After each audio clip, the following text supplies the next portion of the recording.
सभी छात्रों का कक्षा में स्वागत है। आपका शुक्रिया।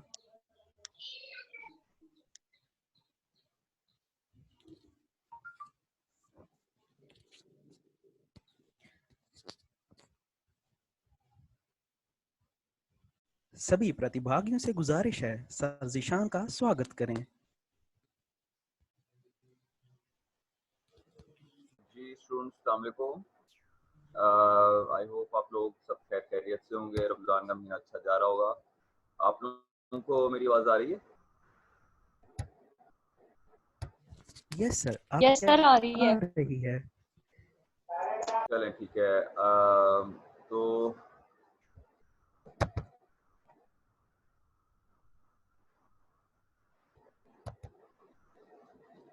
आज फार्माकोथेरेपी केस बुक, एक बुक है डिपिरो की।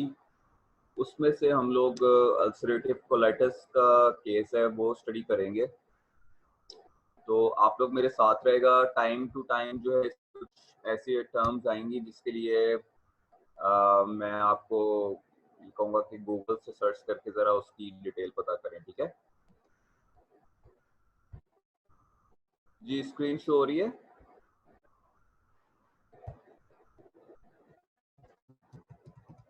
यस सर, हो रही है। ठीक है। अच्छा, ये अल्सरेटिव कोलाइटिस का केस है। पेशेंट का बुक है फार्माकोथेरेपी केस बुक। ये वो बुक नहीं है जो मैंने अभी हमाद आपके साथ शेयर किया। ये जो है जो बुक है डिपिरो की केस बुक है। ठीक है, तो हम स्टार्ट करते हैं। पेशेंट जो है, पेशेंट की चीफ कंप्लेंट, पेशेंट से I can't stand it any more, I have blood in my stool and feel very weak. ठीक है, तो patient is complaining of having blood in stools और साथ साथ having fatigue. History of present illness, patient name is Mary Evans, which is a 26-year-old woman who presents in to the emergency department with the chief complaint of BRB. ये जरा हमारे search बताएं ये क्या term है? And weakness. She presented to her primary care physician 2 weeks ago with BPR and an increased frequency of bowel movements. ठीक है, तो जो bowel movement means के number of frequency of passing stools, मतलब दिन में उसको वॉशरूम 4 से 5 दफा वो दिन में डेली जा रही है, उसको वीकनेस है। और she describe bowel urgency and states. ये है टर्म है bright red blood per rectum. ठीक है, यानी कि ब्लड स्टूल्स में ब्लड। जी सर, किसी तरह का सही ब्राइट है, रेड ब्लड पर रेक्टम। ठीक है। She describes bowel urgency and states that each bowel movement contained blood. ठीक है, so she started on mesalamine 800 mg per oral TID, but continues to have 5 and sometimes 6 bloody bowel movements a day. So no bleeding is noted between bowel movements. In addition, she said that she has become progressively better. She has not traveled outside the city, been hospitalized or received antibiotics recently, and her last ultrasound exacerbation, ulcerative colitis exacerbation, occurred when she was diagnosed 2 years ago. ठीक है, तो 2 साल पहले she was diagnosed with ulcerative colitis जो है वो आपको पता है कि it is the part of irritable bowel disease.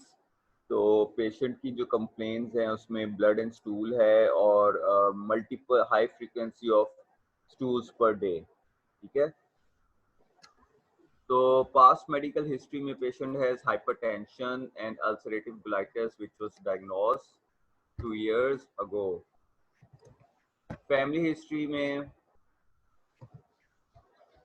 Father has a history of ulcerative colitis, colectomy 15 years ago। ठीक है, तो फादर जो उसके पेशेंट के फादर हैं उनमें भी हिस्ट्री है अल्सरेटिव कोलाइटिस की। उनकी 15 years ago सर्जरी हुई थी कोलेक्टोमी की, may be to treat the ulcerative colitis. Social history में ये है कि she works in retail sales, married with no children and no alcohol, quit smoking 1 year ago। तो रिटेल की सेल्स में उसकी जॉब है, ठीक है। तो either this job might be stressful or not, we are not sure। she is married but has no children, ठीक है। तो might be इसका भी साइकोलॉजिकल इफेक्ट हो उसकी सोच में कि मैरिड है but she has no children. तो she doesn't take any alcohol, she was a smoker but she quit 1 year ago, ठीक है। अच्छा, review of symptoms: negative for lightheadedness, previous episodes of rectal bleeding, envy, nausea and vomiting, muscle stiffness, soreness, positive for mild abdominal soreness, ठीक है। तो she has nausea and vomiting, rectal bleeding and mild abdominal soreness।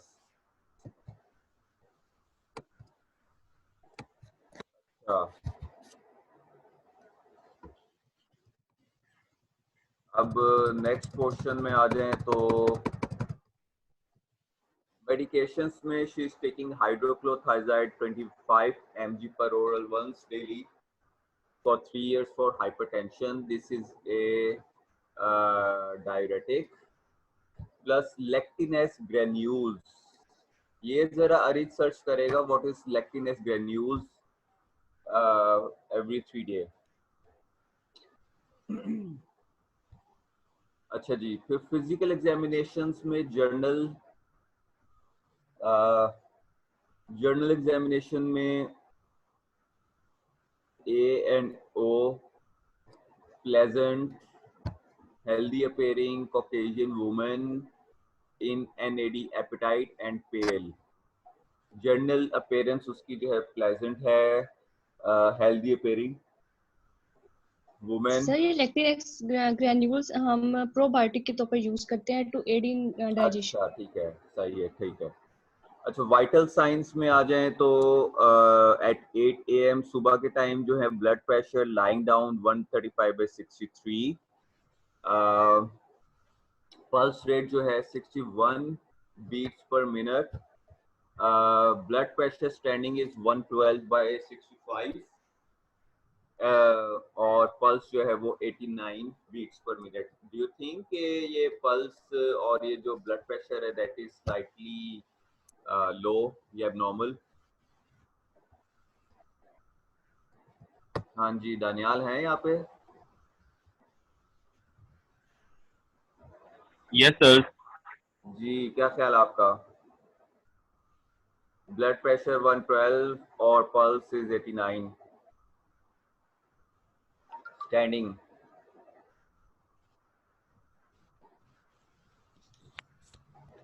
Sir इसको orthostatic hypotension लग रही है। हाँ जी, मेरा भी यही ख्याल है जैसे कि ब्लड प्रेशर कम।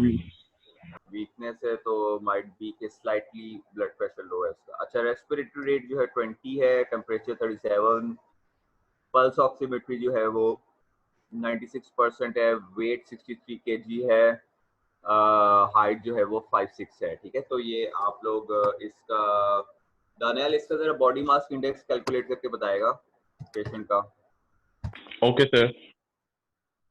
अच्छा जी, स्किन में no lesions, warm, adequate, turgor है। अच्छा जी, HEENT में hearing, ear, eye, nose, throat, PERRLA, EOMAE। ये भी खौला है पास हमारे?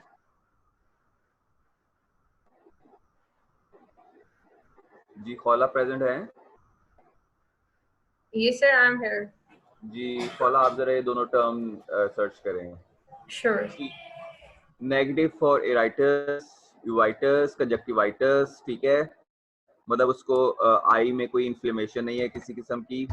फंडोस्कोपिक एग्जाम शोज नो एवी निकिंग, हेमोरेजेस, हेमोरेजेस मींस कि ब्लीडिंग नहीं है, एक्सुडेट्स, मॉइस्ट म्यूकस मेम्ब्रेन, ठीक है। एंडोस्कोपी में जो है वो हेमोरेजेस हैं, मॉइस्ट म्यूकस मेम्ब्रेन है। आपको पता है कि जी अल्सरेटिव कोलाइटिस में जो म्यूकस है उसकी एक्सेसिव प्रोडक्शन होती है। लंग्स सीटीटे नो रेल्स और रोंचाए। अच्छा जी, कार्डियोवैस्कुलर में जो S1 और S2 that is normal, that means के नो एरिथमिया। एब्डोमेन में जो एब्डोमेन है that is soft, non distended, tender to deep palpation but no palpable mass, no liver और स्प्लीन एनलार्जमेंट। ठीक है, तो लिवर और स्प्लीन एनलार्जमेंट नहीं है। अच्छा जी, रेक्टल एग्जामिनेशन में no haemorrhoids, no fissures, less lesions by anoscopy और हीम Sir, प्लस 2। 22.4. ठीक है, नॉर्मल है। ठीक है, तो न्यूरो के बाद लैब वैल्यूज में जी पेशेंट की sodium 139, haemoglobin is 12.9, that means के patient is slightly anaemic. White blood cells count is 6.8. Hematocrit is 3%, potassium 3.1, blood urea nitrogen is 26, serum creatinine is 1.2, globulin is 132, MCV is 82, lymph 36%, basophil 1%, monocytes 1%, prothrombin time is 12 seconds, और INR is 1। तो ये सारा patient की जो lab values हैं, इससे आप determine कर सकते हैं कि आइदर पेशेंट इज एनीमिक और not, either patient is having thrombocytopenia और नॉट। ठीक है, अगर पेशेंट का प्लेटलेट काउंट कम है, ज़्यादा है, तो इंटरनल ब्लीडिंग भी है, तो दैट मींस के इंटरनली जो है वो जख्म है, अल्सर्स हैं, जिसकी वजह से प्लेटलेट एक्टिविटी ज़्यादा हो सकती है। सर वो दोनों टर्म्स हम एग्जामिनेशन में यूज करते हैं। जो पर्ला है it's equivalent to like pupils equal round and reactive to light and accommodation. और जो सेकंड टर्म्स है हमारे पास EOMI, ये भी हम एग्जामिनेशन में यूज करते हैं। Basically it's equivalent to extra ocular movement intact. सही है, चले। अच्छा जी, clinical closure patients receive 1 liter of 0.9% saline with KCl 14 milliequivalent over 4 hours starting at 9 AM। ठीक है, तो उन्होंने जो है वो पेशेंट को normal saline with potassium chloride दी है ओवर 4 आवर्स, 4 घंटे की इन्फ्यूजन में। वाइटल साइंस 8 बजे उसके क्या थे, और 1 बजे जो है were also followed. BP lying down 140/74, pulse 62। अब स्टैंडिंग ब्लड प्रेशर जो है वो अब उसका 140/80 हो गया है। ठीक है, इन्फ्यूजन के बाद 8 बजे उसका जो ब्लड प्रेशर था दैट वाज अराउंड 112, और अब जो स्टैंडिंग उसका 11 बजे ब्लड प्रेशर है दैट इज 142/80। ठीक है, पल्स इज 54। वो कहते हैं जी repeat laboratory test at 2 PM as follows. हाँ जी, अब उसके 2 बजे दोबारा से उन्होंने लैब टेस्ट किए, तो उसका हीमोग्लोबिन अभी भी 10 है। और हाँ, इसमें जो है वो इलेक्ट्रोलाइट मॉनिटरिंग आपने जरूर करनी है कि जो है वो पेशेंट की जो बॉडी में इलेक्ट्रोलाइट्स हैं आइदर दे आर नॉर्मल और नॉट, क्योंकि patient is constantly having diarrhoea episodes, और patient is not able to absorb nutrition from the GIT। ठीक है, तो एक्सेसिव एक तो उसको ये कि डिहाइड्रेशन हो रही होगी, दूसरा ये कि उसकी बॉडी में से जो इलेक्ट्रोलाइट्स हैं जैसे कि सॉल्ट्स हैं वो भी जो है वो वेस्ट हो रहे होंगे। तो इसलिए जो है वो बेबी पेशेंट जो है वो वीकनेस फील कर रहा है, और इसके साथ साथ जो है वो उन्होंने इनिशियली जो है पेशेंट की इलेक्ट्रोलाइट मॉनिटरिंग की, ताकि ब्लड के अंदर जो सॉल्ट्स की कंसंट्रेशन है उसको डिटरमिन किया जा सके। ठीक है, जब आपका इलेक्ट्रोलाइट इम्बैलेंस होता है तो उसकी वजह से वीकनेस पेशेंट फील करता है, और जो इलेक्ट्रोलाइट्स का फंक्शन है बॉडी में बहुत इंपॉर्टेंट रोल है, वो अपना रोल प्ले नहीं कर पाते, जिसकी वजह से बहुत सारे जो फिजियोलॉजिकल प्रोसेसेस हैं वो नहीं होते। ठीक है, तो उन्होंने क्या किया कि पेशेंट की एडमिशन पे उसके इलेक्ट्रोलाइट्स, ब्लड इलेक्ट्रोलाइट्स को डिटरमिन किया, उसके ब्लड प्रेशर को डिटरमिन किया, फिर उसके बाद उन्होंने उसको इन्फ्यूजन दी। मतलब इन्फ्यूजन में आप देख सकते हैं कि लैब मॉनिटरिंग में कि कौन से सॉल्ट्स बॉडी में कम हुए हैं, तो वो आप इन्फ्यूजन में ऐड करते हैं। जैसे उन्होंने KCl दिया है और उसको नॉर्मल सलाइन दिया है। ठीक है, उसके बाद दोबारा से जब उन्होंने ये उसको थेरेपी दी, उसके बाद दोबारा से उन्होंने इसकी असेसमेंट की थेरेपी आइदर जो उन्होंने उसको ट्रीटमेंट दिया दैट वाज इफेक्टिव और नॉट। उन्होंने उसका ब्लड प्रेशर डिटरमिन किया और साथ साथ उसके सारे जो इलेक्ट्रोलाइट्स हैं उनको डिटरमिन किया। ठीक है, अब इमरजेंसी असेसमेंट क्या है? Lower GI bleeding with history of ulcerative colitis, patient is stable after volumic repletion. ठीक है, तो वो कहते हैं जी पेशेंट को अल्सरेटिव कोलाइटिस है और इंटरनली ब्लीडिंग हो रही है, और इसके साथ साथ अब जो है पेशेंट इमरजेंसी ट्रीटमेंट के देने के बाद जो है पेशेंट जो है वो नॉर्मल मतलब स्टेबल कंडीशन में है। Discharge to home with instruction to return to emergency on if symptoms worsens। ठीक है, वो कह रहे हैं जी अभी पेशेंट स्टेबल है तो उसको हम जो है वो डिस्चार्ज कर रहे हैं, लेकिन अगर घर जाके पेशेंट के सिम्टम्स दोबारा वर्सन होते हैं तो उसको दोबारा से हॉस्पिटल लेके आए और उसको दोबारा से रेफर किया जाएगा to the GI clinic for colonoscopy. ठीक है, तो फॉलोअप एवेल्युएशन क्या है? Colonoscopy 2 days after discharge from the ED, educate preparation, diagnosis, edema, erythema, crypt abscess with mild occurring blood continues from rectum to 5 centimeter beyond this clinic। तो उन्होंने eventually मतलब जो है वो उसको रिकमेंड किया GI क्लिनिक ने कि आप जो है कोलोनोस्कोपी करवाएं, उससे जो है वो आपकी फर्दर असेसमेंट होगी। ठीक है जी, अब इसमें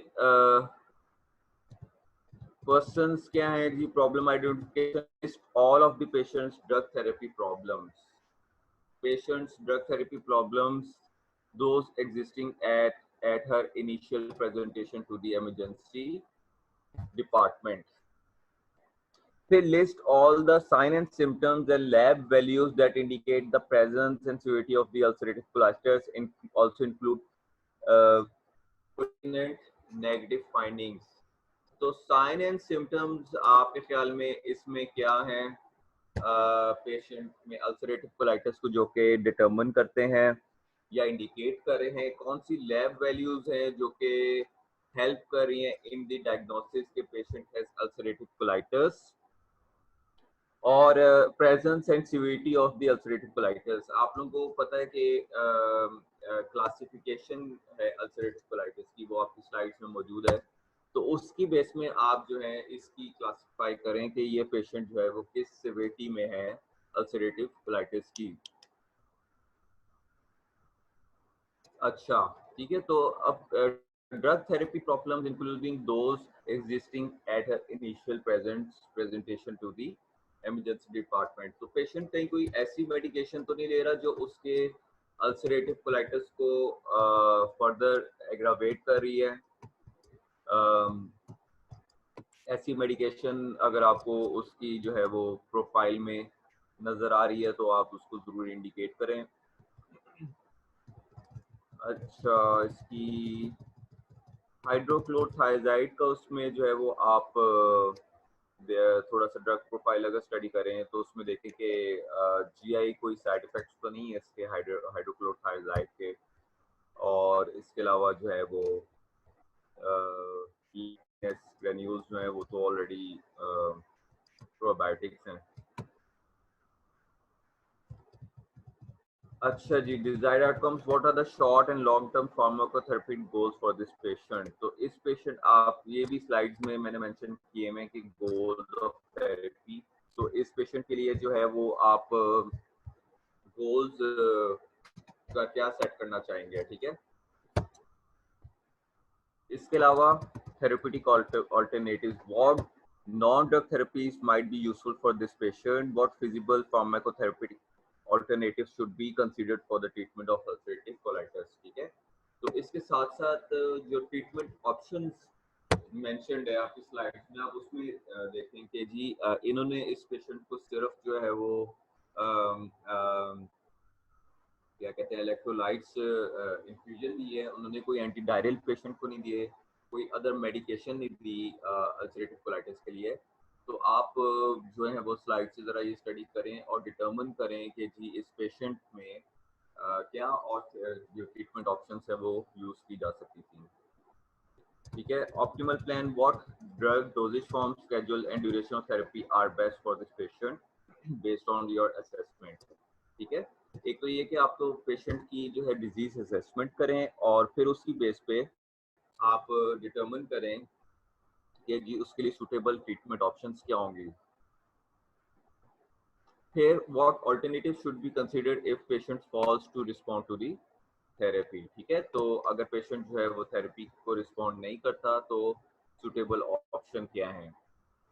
फिर outcome evaluation, what clinical and laboratory parameters necessary to evaluate the therapy for the achievement of desired therapeutic outcomes and to detect and prevent adverse effects. ये क्वेश्चन ये है कि जी आप कौन से लैब पैरामीटर्स हैं जिनको यूज करेंगे और जिसकी हेल्प से आप ये डिटरमिन कर सकें कि आइदर आपकी जो थेरेपी है that is safe and effective.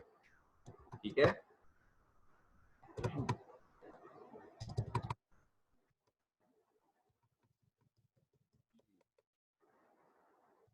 हाँ जी। अब फिर क्वेश्चन है पेशेंट एजुकेशन का, what information should be provided to the patient to enhance adherence and ensure successful and minimize adverse effects. ठीक है, तो पेशेंट काउंसलिंग के पॉइंट्स क्या क्या हो सकते हैं। फिर clinical course, patient successfully completed the initial course of therapy and returned to the physician 8 weeks later for follow-up. She stated adherence with the therapeutic regimen, described her bowel habits as normal, and had no complaints of weakness or abdominal rectal tenderness. ठीक है, तो और repeat hemoglobin today is 13.1 gram per dl। तो patient की जो complaints हैं वो भी खत्म हो गई, पेशेंट इम्प्रूव भी किया उसने, उसके हीमोग्लोबिन लेवल भी इम्प्रूव हुआ, उसकी बावल हैबिट्स भी नॉर्मलाइज हो गई। Follow-up question, considering this new information, what therapeutic interventions do you recommend at this time? ठीक है, what additional information should be provided to the patient?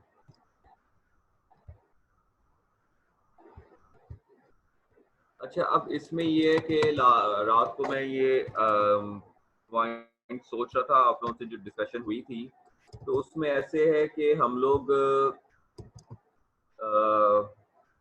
ये कर सकते हैं कि बजाय ये कि बच्चे इंडिविजुअली केस लेकर आएँ और वो प्रेजेंट करें, तो हम जो है वो खुद इन केसेस में, जैसे इन केसेस में क्वेश्चंस हैं तो मैं हर बच्चे को एक एक क्वेश्चन असाइन कर देता हूँ और वो जो है वो क्वेश्चन जो है वो या तो मुझे मेल कर दे वर्ड की फाइल बना के, या हम लोग देख लेंगे कि किस तरीके से वो जो है वो क्वेश्चन प्रेजेंट करना है, तो उसकी बेस में हम लोग जो है वो प्रैक्टिकल की जो एवेल्युएशन के मार्क्स हैं वो इंक्लूड कर लेंगे।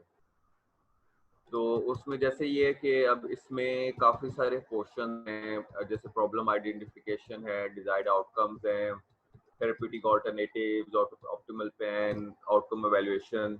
तो ये हर एक एक पोर्शन जो है वो रोल नंबर वाइज हम बच्चों को देते जाएं और उनको ये टाइम दे दें कि वो नेक्स्ट लेक्चर तक जो है वो ये प्रिपेयर करके आइदर वो जो है वो प्रेजेंट कर दें या फिर वो मुझे वर्ड की फॉर्म में, एक असाइनमेंट की फॉर्म में मेल कर दें।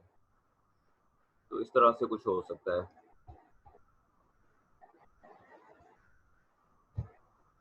जी, क्या ख्याल आते हैं आप लोगों के? यस सर, ये एक अच्छा आइडिया है। इसमें जो है ना आप ना ग्रुप्स की फॉर्म में दे सकते हैं, जैसे कि अगर एक केस है वो आप 3-4 स्टूडेंट्स को दे दें, 5 हाँ स्टूडेंट्स जी, को, तो ये हो सकता है। और इसमें से तो अगर कोई अलग से स्टूडेंट अगर उसके पास कोई अच्छा केस है वो प्रेजेंट करना चाहे तो उसके लिए वो बिल्कुल ग्रुप वो की भी फॉर्म कर में भी दें। प्रेजेंट कर सकते हैं। Yes sir. हाँ और जी, जिनके वो पास नहीं होगी अगर हम ये इसकी असाइनमेंट ले लें। वॉलंटरली करना चाहते हैं तो वो भी कर लें, ठीक है। और ये हम आज फिर आप और जो जितने भी CRGR हैं मॉर्निंग इवनिंग के आप लोग एक काम करें कि आप ना अब देखें हम लोग हर डिजीज का एक केस पढ़ेंगे, ठीक है। यस सर तो ठीक है। आप इसके हिसाब से जो है वो ग्रुप्स डिवाइड कर दें और ठीक आज से हम लोग ग्रुप 1 2 3 के मॉर्निंग के भी इवनिंग के भी, ठीक है। ठीक है। एक ग्रुप मॉर्निंग का होगा और एक ग्रुप इवनिंग का हो जाएगा। तो ये सारे क्वेश्चंस जो हैं वो अब प्रिपेयर करके नेक्स्ट लेक्चर तक जो है वो या तो मुझे मेल कर दें या क्लास के साथ शेयर कर लें, वो आपकी ऑप्शन। सर असाइनमेंट की फॉर्म में सबमिट करवा देंगे, क्लास के साथ भी शेयर कर देंगे। असाइनमेंट की फॉर्म में चलें ठीक है, लेकिन वो आपने फिर क्लास के साथ भी शेयर करनी है। जी जी सर जरूर करेंगे। ठीक है। अच्छा, और दूसरा ये है कि जो केसेस के बारे में मैं कह रहा था कि आपने अपनी क्लिनिकल प्रैक्टिकल कॉपी में जो केसेस लगाने हैं ना, वो अगर आपको कहीं इंटरनेट से भी कोई केस मिलता है तो आप वो क्लियर कर लें, ठीक है। आप को अपनी सराउंडिंग में कोई केस है वो क्लियर कर लें। किसी को कोई अच्छा केस मिलता है, कुछ बच्चे कह रहे हैं कि उनके पास रियल लाइफ केसेस हैं, तो वो पूरी क्लास के साथ शेयर कर लें। तो ये है कि ताकि आप लोगों की जो प्रैक्टिकल कॉपी है वो भी उसमें जो PWD परफॉर्मेंस आपने हर डिजीज से 1 बाय 1 करने हैं वो भी आपके कंप्लीट हो जाए। जी सर हो जाएगा। ठीक हो जाए। और इसके अलावा जो मैंने आपको केस बुक दी है ना, उसमें भी हर डिजीज का एक केस है, वो आप लोग स्टडी करेगा। तो ठीक है ना, ये केस आप लोगों को समझ आ गए सबको? क्वेश्चंस जो हैं इसके समझ आ गए?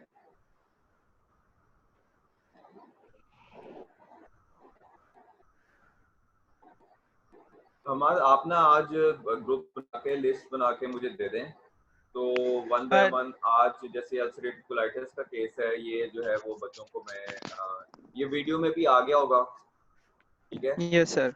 और ये मैं आपके साथ कहते हैं तो शेयर भी कर देता हूँ आपको। ये सर शेयर कर दीजिएगा सर। मैं ना इवनिंग के साथ मिलके तो जितनी भी डिजीज है ना हम ग्रुप वाइड डिवाइड करके तो जी, आपको आप वो जो है डिवाइड कर ना लें। वो भेज देंगे। Yes sir. ठीक है, चलें, सही है, ठीक है।